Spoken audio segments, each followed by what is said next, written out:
Hello అందరికీ welcome back to KR vlogs. నేను మీ అనురాధ. ఈరోజు మన ఛానల్లో రెసిపీ వచ్చేసి పిల్లల నుంచి పెద్దవాళ్ళ వరకు అందరికీ నచ్చే విధంగా స్నాక్ రెసిపీని చూసేద్దామా.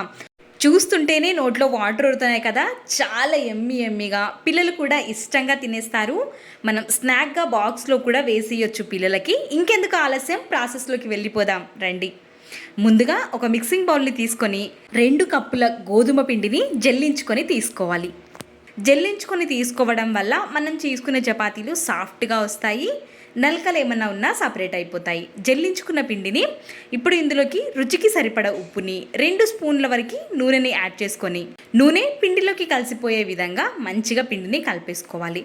ఇక్కడ చూస్తున్నారు కదా, మనం ముద్దలాగా చేస్తే ముద్దలాగా అయిపోవాలి. ఇలా అవ్వలేదు అంటే ఇంకొక స్పూన్ వరకు ఆయిల్ని వేసుకొని కలుపుకోండి. ఇప్పుడు కొద్దిగా వాటర్ని వేస్తూ చపాతీ ముద్దలాగా కలుపుకోవాలి.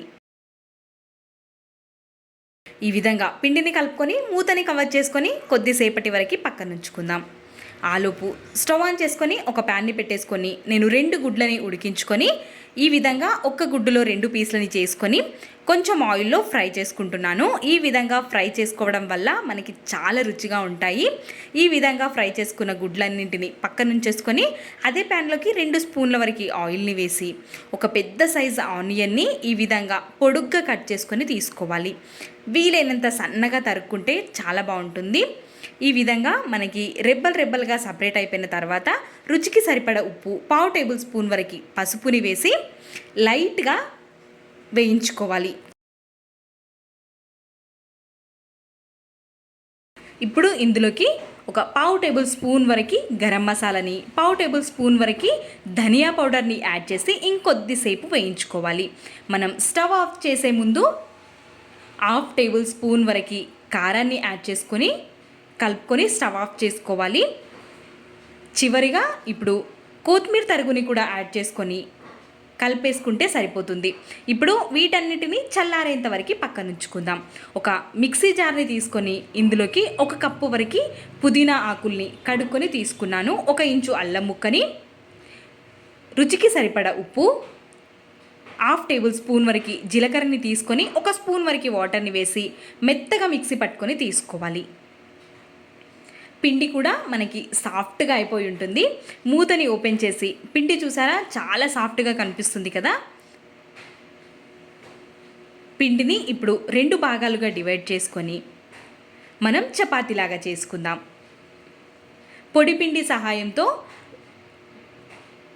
2 చపాతీలంత పిండిని తీసుకోవాలి మనం ఇక్కడ.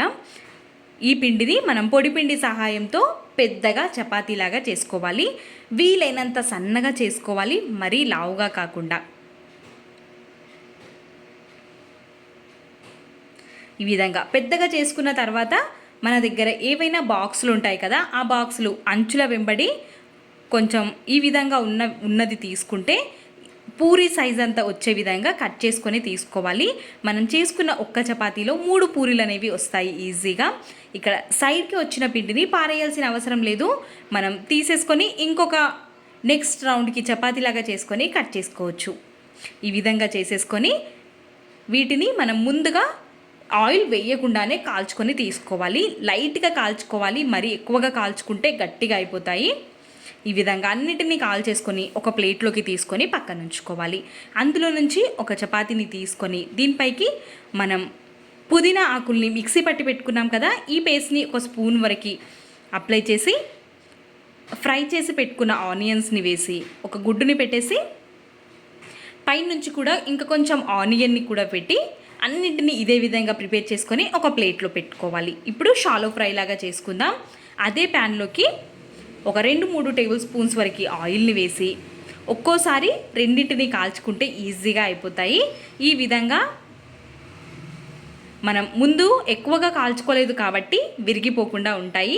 ఎక్కువగా కాల్చుకున్నారంటే ముందే విరిగిపోయే అవకాశం ఉంటుంది కాబట్టి ఈ విధంగా అన్నింటినీ కాల్ చేసుకొని తీసుకోవడమే. ఈ విధంగా మనం కాల్చుకోవడం వల్ల లోపల ఉన్న స్టఫింగ్ కూడా చాలా టేస్టీగా ఉంటుంది. 2 సైడ్స్ కూడా షాలో ఫ్రై లాగా చేసేసుకొని ఇంకా ఒక ప్లేట్లోకి తీసేసుకొని సర్వ్ చేసేసుకోవడమే. చాలా యమ్మీగా ఉంటుంది రెసిపీ. పిల్లలు కూడా బాక్స్లో పెట్టిస్తే చాలా ఎంజాయ్ చేస్తూ బాక్స్ని ఖాళీ చేసుకొని వస్తారు. తప్పకుండా ట్రై చేయండి. ఈ రెసిపీ మీకు ఎలా అనిపించిందో మీ వాల్యుబుల్ ఫీడ్బ్యాక్ని కమెంట్ సెక్షన్లో నాతో షేర్ చేసుకోండి. ఇలాంటి మరెన్నో రెసిపీస్ మన ఛానల్లో ఉన్నాయి. ఈ రెసిపీని మనం టమాటో కెచప్తో సర్వ్ చేసుకుంటే రుచి చాలా చాలా బాగుంటుంది. చూస్తున్నారు కదా లోపల ఎంత ఎమ్మీగా ఉందో. తప్పకుండా ట్రై చేయండి. మీకు కూడా ఈ రెసిపీ ఖచ్చితంగా నచ్చుతుంది. ఇలాంటి మరెన్నో రెసిపీస్ మన ఛానల్లో ఉన్నాయి. అను కేఆర్ వ్లాగ్స్ ఛానల్ని విజిట్ చేయండి. మీకు వీడియోస్ నచ్చినట్టయితే సబ్స్క్రైబ్ చేసుకోండి. ఈ రెసిపీని మనం గోధుమ పిండితో ప్రిపేర్ చేసాం కాబట్టి చాలా టేస్టీగా ఉంటుంది. హెల్తీ రెసిపీ కూడా కాబట్టి తప్పకుండా ట్రై చేయండి.